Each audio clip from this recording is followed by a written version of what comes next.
মামা চাচা নাই, আমি কোনো বিচার স্বাধীনতা পাচ্ছি না। আমার যে আইডি কার্ড আছে, আইডি কার্ড নাম্বার 32 18 95 92 240। আমি একজন দেশের নাগরিক ভোটার এবং আমি গাছুরিবাজার ১৪ ইউনিয়নে ভোটও দেই। আমার নামে গাছুরিবাজার যদি আপনি যারা পর্যন্ত সমালোচনা পান, আপনি এখন আমার ঘাট ধরে গাড়ি থেকে নেমে দিবেন। কিন্তু আমার মামা চাচা নাই, আমার কোনো সম্পদ নাই, আমি কেন বঞ্চিত? আজকে আমার বিবাহ করা স্ত্রী ঢাকা যমুনা ফিউচার পার্কের পাশেই বিশ্ব রোডের সংলগ্ন বড় মসজিদের সাথে আমার বিবাহ।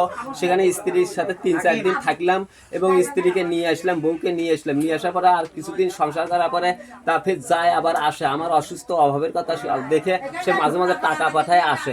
একদিন আমি তাকে বাধা দিই না, যাওয়া হবে না, তখন সে আমাকে কাপুরুষ বলে। তারপরে সে যায় আমাকে না বলে। কিছুদিন পরে আবার এক মোটরসাইকেলওয়ালায় তাকে নিয়ে আসে। আমি প্রশ্ন করি, আমার বউ কেন আপনার সঙ্গে আসবে? তখন হাত মোছরায় আর কালা ছাড়া তোর উপকার করা হলো, তোর বউ এনে দেওয়ার, তুই ফির আমাকে প্রশ্ন করিস?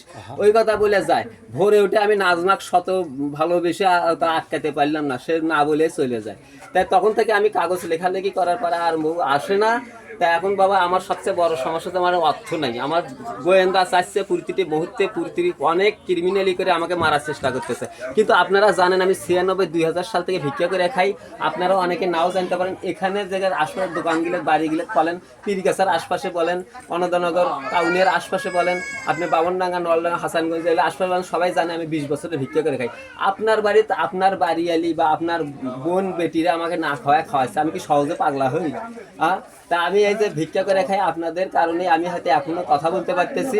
আর আমার আমি 4 দিন কামলা দিছি বাবা। এই কামার পরে একজনের সারাদিন উবেছি খাটনির কাম, কিন্তু আমাকে 1 টাকাও দেয়নি। আর মানসিক আক্রমণ মরে মরে চোখ পাকে আর তুলসী কাটে একজনের কামলা, গাছুরিবাজার 2 দিন কামলা দিছি, কোনো টাকা পাই নেই বাবারে। আমি তারপরেও আমি চেষ্টা করি কামলা দিয়ে স্থায়ীভাবে চলাফেরা করতে। কিন্তু আমি কি এটা ভাগ্যের দোষ দেবো না গোয়েন্দা আমার মামা চাচা না এই সুযোগে আমাকে এরকম?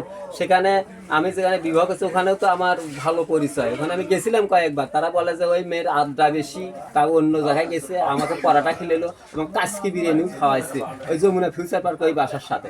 আমাকে ওখানে যথেষ্ট সম্মান করে। থাকার জায়গা নেই, তোমার এলাকার যাও, আমরা সবাই ওখানে হেল্প করবো। যেহেতু তোমার মোবাইলে এখন অনেক সময় বোঝা যায় কোন জায়গায় তুমি আসো।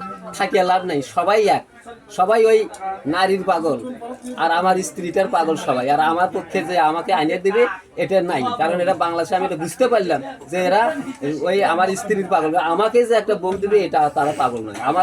আমি একটা বয়স অনুযায়ী আজকে আমার চেহারা রঙ হলো, আমার একদম ঘুম নাই, আমার খাওয়া নাই, আমার সমস্ত কর্ম বন্ধ করে প্রতিটি মুহূর্তে পাগল বানানোর চেষ্টা করতে চেহারা আমার এরকম হয়ে গেছে। আপনারা জানেন যে আমাকে আজকে চলাফেরা করতেছে এটা আল্লাহ আপনাদের দোয়ায়। তাই আর কি বলবো ভাই, এখন আপনারাও অনুতপ্ত, কিন্তু যারা কেন্দ্রীয় গোয়েন্দা, যারা লুভি, ওরা অনুতপ্ত হয় না। অনুতপ্ত হলো 20 বছর আগে আমার